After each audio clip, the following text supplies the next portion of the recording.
hurmatli kuzatuvchilar, Umid akani keyingi poliyasiga o'tganmiz. Bu yerda Eurogellarimizdan foydalanilgan va Amorphos Ultra Perganoz preparatidan foydalangan. Endi Umid akani o'zlaridan dorini kuchini qanday, foydasi bormi, yo'qmi, shu to'g'risida birlikda savol-javob qilib ko'ramiz. Assalomu alaykum hurmatli Sifat agro kuzatuvchilari. Mana Umid akani maydoniga kelganmiz. Bu yerga Eurogellarimizdan 10 kun oralatib ishlov qilingan. Hozir endi Umid akadan foydasi qanday bo'lgan dorilarimizni o'sha to'g'risida Umid akaga so'z navbatini beramiz. Assalomu alaykum, yaxshimisizlar? Mana bundan sepgansiz birinchisiga. Akajon, biz bunga bu 20 kun oldin Amorphos Ultra bilan Eurogelni sepganmiz. 20 kun bo'ldi. Bundan 1 kilo, bundan 1 litr. Bundan 1 litr, bundan 1 kilo. Ha? 2 kiloli bo'ladi. 2 martaga qo'shganmiz.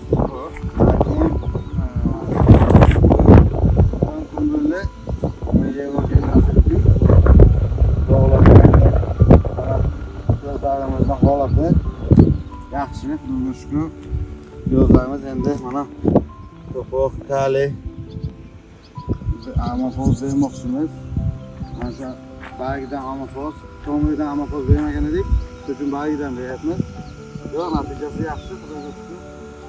Nima bo'lyapti?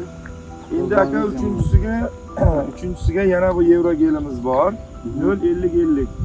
Azot 0, fosfor 50, kaliy 50. O'shandan o'tga bir saraton kirmay turib bir ishlov qilsangiz, kaliylisi hosilni donador qilib, hosilni kattatirishga ham yordam beradi-da. O'shanda bir marta sepsangiz effektini ko'rasiz. Bo'lmasa sepamiz. Olgan dorilarimizdan baraka topganmiz.